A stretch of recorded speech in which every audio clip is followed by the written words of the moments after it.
はい、皆さんこんにちは、たかです。本日は2024年11月23日です。今回は HKT48 劇場で開催される5期生脳内パラダイス公演を見に行きます。今から6年前、当時研究生だった5期生が行っていた脳内パラダイス公演が本日一夜限りで復活します。5期生にとっては成長の軌跡をファンと共に刻んできた特別な公演です。あの頃からずっと応援してきた人も最近興味を持った人も今日は5期生の成長や魅力を存分に感じられる貴重な公演になると思います。果たして約6年の時を経てどんな進化を遂げているのか、そして当時の思い出がどう蘇るのか、とても楽しみです。この動画では5期生のデビューから現在に至るまでの歴史、5期生メンバーの紹介、現場レポ、公演の感想などを述べています。これまでの5期生の活動や劇場の雰囲気、そして1回限りの脳内パラダイス公演の感想をしっかりとお伝えしていくので、ぜひ最後までご視聴よろしくお願いします。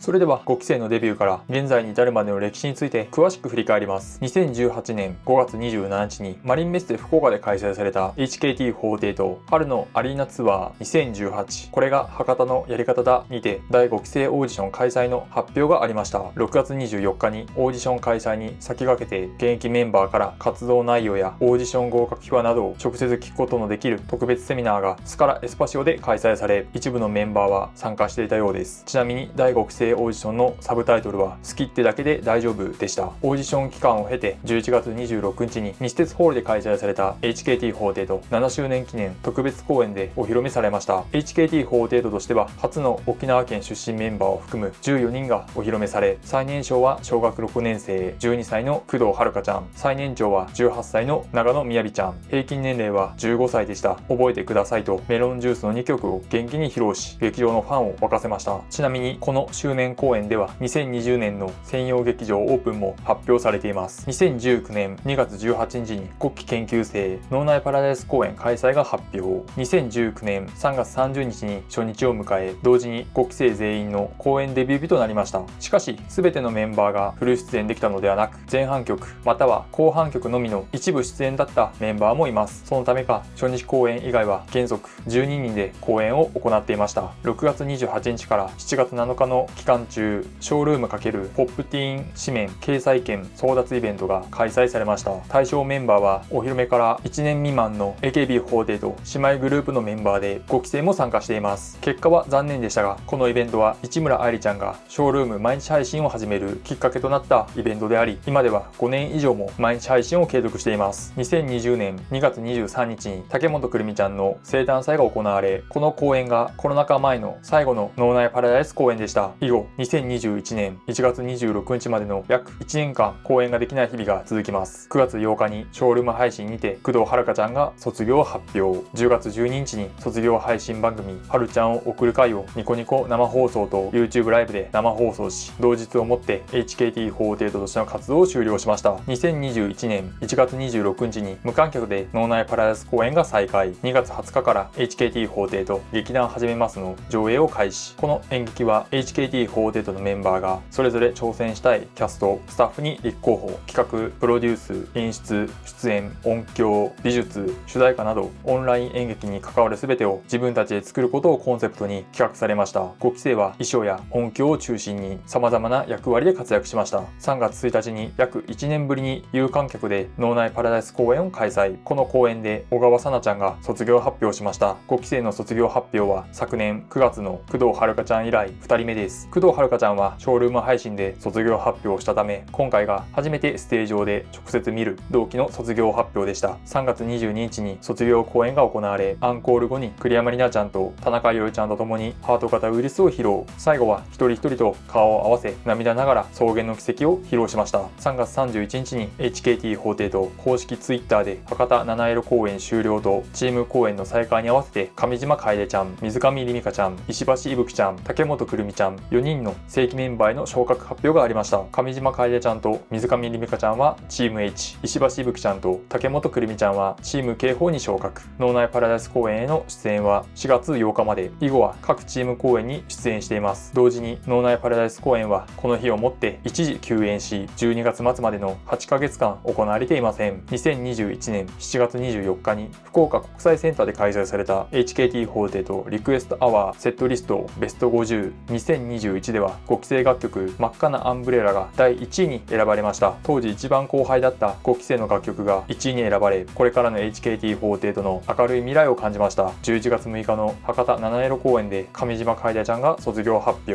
12月29日に5期生12人全員による脳内パラダイス公演が8ヶ月ぶりに開催され、当時研究生だった8人全員の正規メンバーへの昇格が発表されました。チーム H に栗山里奈ちゃん、坂本里乃ちゃん、村上若菜ちゃんの3人、チーム K4 に市村愛理ちゃん、川平ひじちゃん、田中ゆりちゃん、長野みやびちゃんの4人、チーム T2 に後藤ひなのちゃんが昇格しました。なお、お披露目から昇格までの期間は3年以上であり、HKT48 では最長、48グループ全体では5番目です。多くのメンバーが長い間お待たせしましたと涙ながらに思いを語る中、市村愛理ちゃんはもっと頑張ればもっと早く昇格できたんじゃないかと悔しさを見せ、栗山里奈ちゃんは明日12月30日は21歳の誕生日で最高の誕生日プレゼントになりましたと喜びました。サプライズで登場し昇格を発表した本村葵ちゃんは、みんなが悩みながら頑張る姿を見てきたので昇格は嬉しい、これから一緒に力を合わせて HKT が大きくなっていくように頑張っていこうねとエールを送りました。この日を機に脳内パラダイス公演は事実上の千秋楽を迎えます。2020年前半は新型コロナウイルス感染者数の状況を考慮し、ほとんどのチーム公演が中止、代わりに博多七色公演が再開しました。中旬頃からチーム公演が再開し、昇格したチームでの本格的な活動が始まりました。ちなみに僕が YouTube を始めたのはちょうどこの時期です。10月16日に幕張メッセで開催された HKT48 11周年記念ライブ2022未来へのメッセージにてクラス替えが発表されました。各チームのメンバーが再編成され、所属チームは石橋いぶきちゃん、市村愛理ちゃん、川平ひじちゃん、坂本里乃ちゃんはチーム H、栗山里奈ちゃん、後藤ひなのちゃん、竹本くるみちゃん、田中よりちゃん、長野みやびちゃん、村上若菜ちゃんはチーム K4 です。石橋いぶきちゃん、市村愛理ちゃん、川平ひじちゃん、栗山里奈ちゃん、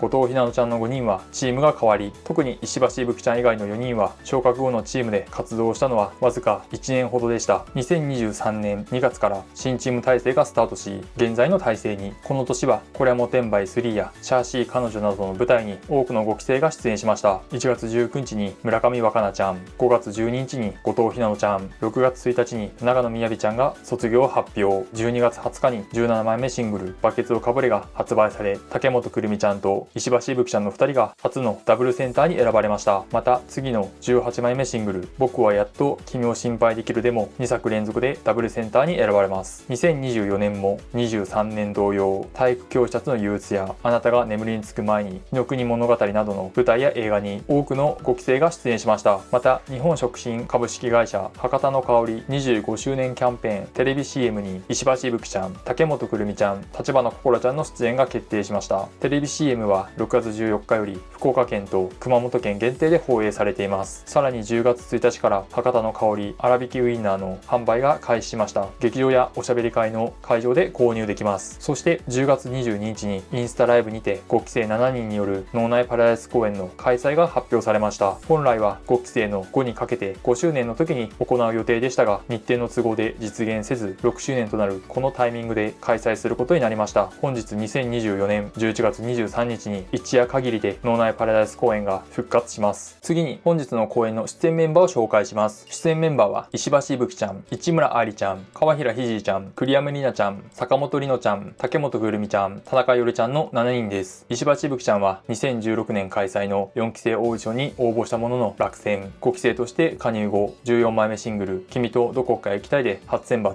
以後最新の18枚目シングルまで5作連続で選抜メンバーに選ばれます。2021年3月31日にチーム K4 への昇格が発表、2022年10月16日に発表されたクラス替えでチーム H に移動しています。2023年10月に雲上ひろなちゃんが卒業した後はチーム H のセンターとして活躍。2024年12月10日にファースト写真集曖昧を発売予定です。市村愛理ちゃんは2019年にファッション誌への掲載をかけたショールームイベントに参加したことをきっかけにショールーム毎日配信を開始。2024年時点で5周年を迎えました。2021年12月29日に開催された脳内パラダイス公演にてチーム警報への昇格が発表。お披露目から昇格まで3年以上の時間がかかっており、 HKT48 メンバーの中では栗山里奈ちゃん、坂本里乃ちゃん、村上若菜ちゃん、川平ひじちゃん、田中伊織ちゃん、長野みやびちゃん、後藤ひなのちゃんとともに最も遅い記録です。15枚目シングル B さんはなぜ亡くなるのかで初選抜。以後最新の18枚目シングルまで4作連続で選抜メンバーに選ばれます。2022年10月16日に発表されたクラス外でチーム H へ移動。現在は柳瀬莉也ちゃんとともにチーム神奈川としての宣伝活動やラジオ聞かないと、トースポ競馬、ウェブイベントなど多様な活動を行っています。川平ひじちゃんは HKT48 の中で唯一沖縄県出身です。3年以上の研究生期間を経てチーム警報に昇格。その1年後にクラス外でチーム H へ栄光のラビリンス CM 選抜2022では16位にランクインし、クラクションで I love you の歌唱メンバーに。また2023年10月17日開催の HKT48 秋ライブ2023トリックオアエンジョイのハロウィン歌唱 MVP に選ばれ、それでも好きだよを披露しました。2024年現在は劇場公演を中心に活動し、公演出演回数は同期の中ではトップクラスです。ちなみに研究生はチーム公演のユニットには出演できないルールがありますが、2021年に開催された自身の生誕祭でチーム警報制服の目公演のユニット曲万華鏡に出演したことがあります。栗山里奈ちゃんは2018年に NGT48 2期生オーディションと NMB48 6期生オーディションに応募したものの、どちらも書類落ち。 HKT48 の5期生として加入後は3年以上の研究生期間を経て昇格。市村ありちゃんや川平ひじちゃんとは真逆で、昇格はチーム H、 クラス外による移動はチーム警報です。2024年9月11日に発売された18枚目シングル僕はやっと君を心配できるで初選抜。お披露目から5年と10ヶ月を経て初めて選抜メンバーに選ばれました。これによりお披露目から選抜入りまでの期間が最も長かった伊藤ゆれちゃんの5年と9ヶ月の記録を更新しました。最近はスポーツオブハートへの出演や大分のプロサッカーチーム大分トリニータの宣伝部に就任するなど、地元大分での活動の機会も増えています。坂本里乃ちゃんは3年以上の研究生期間を経てチーム H に昇格。現在は HKT48 のラジオ聞かないとのパーソナリティとしても活動しています。ちなみにこの番組は2012年4月8日から放送を開始し、 HKT48 のレギュラー番組の中では最も長く続いている番組です。竹本くるみちゃんは石橋いぶきちゃんと同じく2016年開催の4期生オーディションに応募したものの落選。5期生として加入後約1年後に開催された HKT48 九州7県ツアーあの支配人からの卒業ツアーファイナルで新ユニットリットチャームのメンバーとしてハウカム、蜂の巣ダンスの2曲を初披露しました。翌年2020年1月12日から HKT48 劇場でリットチャーミーティング公演を開始。2023年7月13日の千秋楽まで出演しました。14枚目シングル君とどこかへ行きたいで初選抜。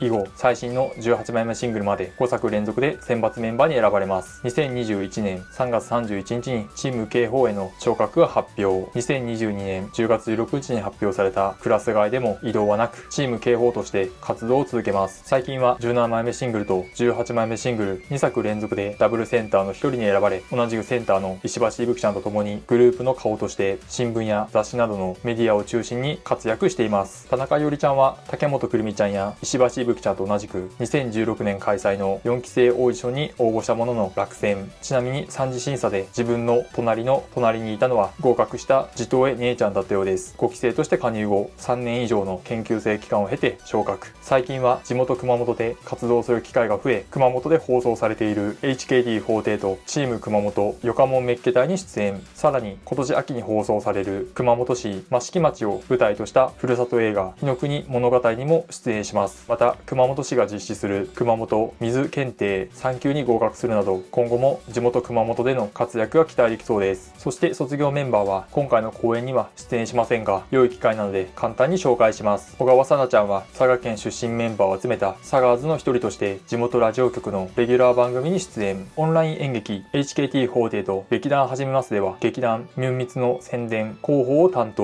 2021年3月22日の脳内パラダイス公演をもって HKT48 を卒業しました。上島楓ちゃんは13枚目シングル 3-2 で初選抜。2021年4月9日に水上りみかちゃんと共にチーム H へ昇格。11月6日に開催された博多七色公演で卒業を発表し、翌年1月9日に HKT48 ドとしての活動を終了。卒業後は ASP のメンバーとして活動しています。工藤遥ちゃんは5期生最年少として HKT48 に加入。加入時は小学6年生12歳でした。2020年9月8日にショールーム配信にて卒業を発表。10月12日の卒業配信番組はるちゃんを送る会で HKT48 としての活動を終了しました。後藤ひなのちゃんは5期生の中で唯一1人だけチーム T2 に昇格。クラス外でチーム K4 に移動し、2023年5月12日のチーム K4 ここにだって天使はいる公演で卒業発表。7月9日に有明で開催された会場でおしゃべり会をもって HKT48 としての活動を終了しました。長野みやびちゃんは5期生最年長として HKT48 に加入。加入後半年で一新予備校キャンペーンキャラクターに就任。その後2度の活動休止を経てチーム K4 に昇格。2023年6月1日のチーム K4 ここにだって天使はいる公演で卒業発表。2ヶ月後の卒業公演で HKT48 としての活動を終了しました。卒業後は撮影会などのファンイベントや舞台を中心に活動しています。水上りみかちゃんは5期生の中では最も早く表題曲の選抜メンバーに選ばれました。12枚目シングル「医師」で初選抜。以後卒業までに発売された全てのシングルの選抜メンバーに選ばれています。2022年2月14日のチーム H リセット公演で卒業発表。4月3日に開催されたツーショット写真会をもって HKT48 としての活動を終了しました。卒業後はプロデュース101に参加。現在はアパレルブランドのモデルとして活動しています。村上若菜ちゃんは3年以上の研究生期間を経てチーム H に昇格。その1年後にクラス外でチーム K4 へ。2023年1月19日にチーム H リセット公演で卒業発表。3月24日にチーム K4 ここになって天使は L 公演で卒業公演を行い、26日に開催された会場でおしゃべり会とツーショット写真会をもって HKT48 としての活動を終了しました。卒業後はホーリーピックに移籍し、舞台を中心に活動しています。HKT48 劇場に到着しました。2021年12月29日を最後に3年ぶりの脳内パラダイス公演、そして一夜限りであるためか当選倍率は非常に高く、落選したファンも多かったようです。そのため劇場前はいつもより多くのファンで賑わっています。また通常公演ではまずできないロビー鑑賞の待機列もできています。卒業メンバーは出演しないので、現役メンバーの力だけでこれほど多くのファンを集められていることになります。現役メンバー7人がどのような公演を見せてくれるのかとても楽しみです。それでは時間なので HKT48 と5期生脳内パラダイス公演を楽しんでいきます。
公演が終了しました。ロビー内はウェルカムボードやフラワースタンド、5期生メッセージ入りパネルが展示され、5期生の6周年を祝う催しが数多くありました。劇場内は284席、すべて埋まり、満席での脳内パラダイス公演でした。ロビー鑑賞のために足を運んだファンも多く、ロビー内も多くのファンで賑わいました。今回の僕の座席番号は105番でした。下手側の花道の目の前です。かなり良い場所から公演を楽しむことができました。公演終了後は栗山里奈ちゃんがデザインしたメンバー直筆のメッセージカードが配布され、僕は石橋いぶきちゃんのメッセージカードでした。当日限定で販売された5期生推しドリンクや公演写真の販売待機列には多くの人が並び、ロビー内はいつも以上に長い時間活気づいていました。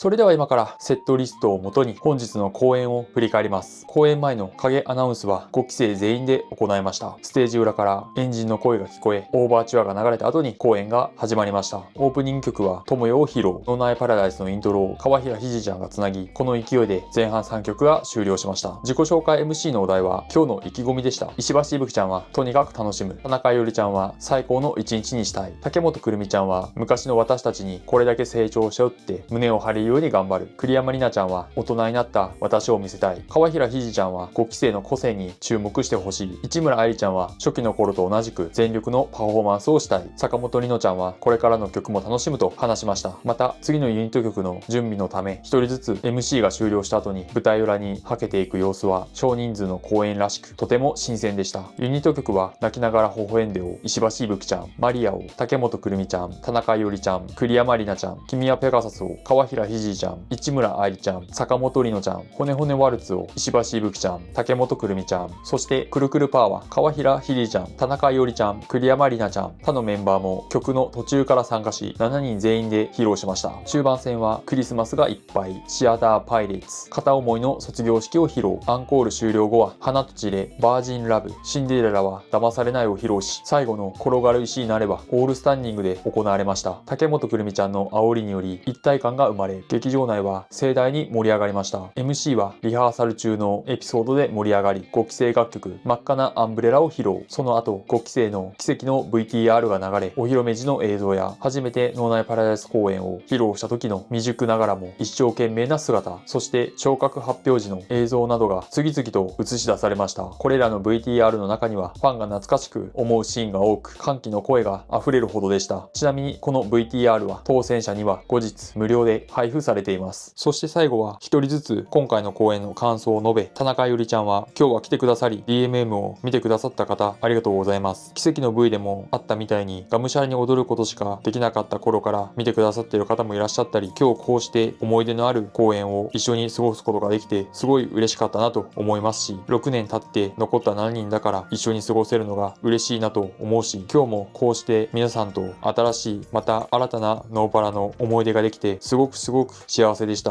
今日はありがとうございました。栗山里奈ちゃんは今日は来てくださった皆さん、そして DMM でご覧になっている皆さん、本当にありがとうございます。本当は去年5周年の時にこの脳内パラダイス公演をしたいなっていう気持ちがあったんですけど、どうしても日程の関係でできなくなって、でもやっぱり諦められない気持ちがあったので、今回こうして6周年ということでこの脳内パラダイス公演を提案させていただいた時に、やっぱりもともと14人いたので卒業したメンバーも呼んでみたらどうかっていうもちろんあったんですけど、でもそれを伝えた時にスタッフの方々がでも今の HKT として頑張ってくれているのはこの7人だからっていうすごくありがたい言葉をいただいたので、今回は卒業生の力を借りずに私たち7人でノーパラをすることができました。まだまだ6年経ってももちろん未熟なところもありますので、7人で力を合わせてまだまだ頑張っていきたいなと思います。今日はありがとうございました。坂本里乃ちゃんは、私は本当に今日が今までがすごく楽しくて5期生が大好きだからこそこうやって作り上げたことも嬉しかったし、こうやって皆さんが脳内パラダイス公演するよって言ったらたくさんの方が集まってくださったのも嬉しかったし、あとスタッフの皆さんも結構頑張ってくださって、みんなのそれぞれの生誕祭をしたりとか昇格発表もこの公演でもあったりしたので、いっぱい思い出があったのですごく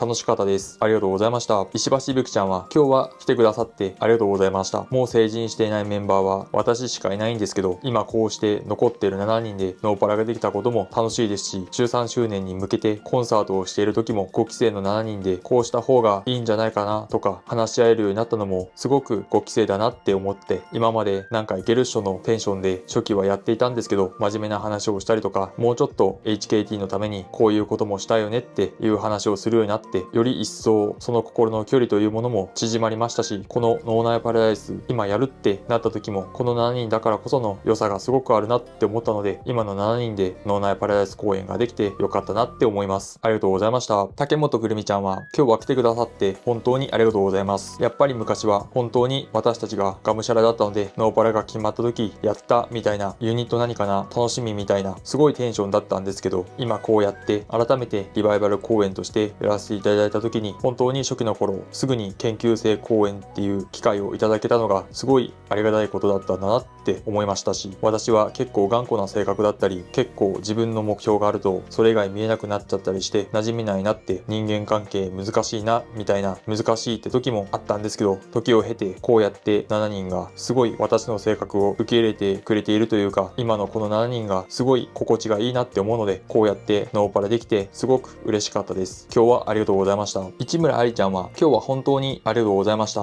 VTR を見てた時にすごく昔のことを思い出して、今すごく5期生で成長できているとは思うんですけど、やっぱり5期生はコロナ禍にぶつかったり昇格もそれぞれタイミングが違ったり、研究生時代がすごく辛くて楽しいこともありましたけど、すごいきつかったなって、平坦な道のりではなかったなと、すごく改めて思い出して、でもそこで諦めずにここまでこうやってきて、もう5期生が引っ張っていくという立場になって、やっぱり今まで先の見えない道がずっと研究生時代はずっと続いていたので、その時は本当にもう逃げ出したくなっていたんですけど、こうして逃げずにやってきたからこそ、どの時間も無駄な時間はなかったんだなと、すごく胸を張って言えるなと思いました。なので初期の頃は全然自信がなかった5期生だったと思うんですけど、もう今はしっかりと胸を張って HKT48 の5期生、そして HKT を引っ張っていくんだという気持ちを改めて強く思いましたし、今はちゃんとみんな一人一人に自信がたくさんついていると思うので、今までもそうですが、これからの5期生の活躍にもすごい皆さん期待しててほしいなと思いますし、これからも熱い応援よろしくお願いします。ありがとうございました。川平ひじちゃんは今回脳内パラダイス公演を7人でやるっていう結構無茶な、もともとは16人の公演だし結構大変なことだったんですけど、それこそスタッフさんもたくさん動いてくれたり、ダンスの先生と全部作り直したりして、本当に周りの方たちに助けられて無事公演もできたなと思っています。今日は7人だけなんですけど、本当に14人の思い出がたくさん詰まっている公演なので、できてすごく嬉しかったですし、6周年もうすぐ7年目になるというところで、私たちもたくさん意外と長いじゃないですか。6年とかこんなにいるんだって感じでびっくりなんですけど、みんなでちゃんと成長できたところも今日見せたかなと思うので、すごく思い出に残ったし、これからも5期生で頑張っていけたらいいなと思いました。ありがとうございましたと各メンバーごとに熱い思いを語りました。最後は草原の奇跡を涙ながら歌い、公演が無事に終了しました。